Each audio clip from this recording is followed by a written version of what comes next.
সম্মানিত আশিকের রাসূলেরা, মানুষের দিকে তাকালে অনেক না পাওয়া, হতাশা, দুঃখ, কষ্ট জন্মায়। পরিবার, সমাজ, ধর্ম, সকলের আলাদা আলাদা মত, আলাদা আলাদা পথ।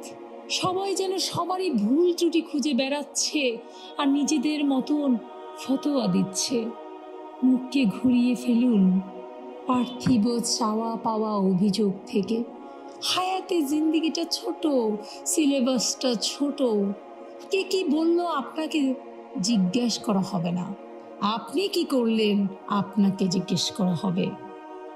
মূলত সৃষ্টির মুহূর্তকে যদি আমরা নিছক জৈব বিজ্ঞানের গণিত বলে মনে করে ধরে নিই, তবু অন্তর্নিহিত সত্যটি হলো মানব জন্ম কোনো একক সত্তার শ্রম নয়। এটি হলো এক বহুতম সমন্বয়, যেখানে মায়ার দেহ, প্রাকৃতিক শক্তি, সময়ের প্রবাহ এবং সর্বোপরি স্রষ্টার অদৃশ্য ইচ্ছা একটি বিন্দুতে এসে সমাহিত, মিলিত হয়ে যায়। মা সন্তানের রক্ত মাংস গড়ে দেন, কিন্তু অস্তিত্বের নকশা কিন্তু মায়ের হাতে নয়। তিনি কেবল ধারণ করেন, ভেতরে লালন করেন।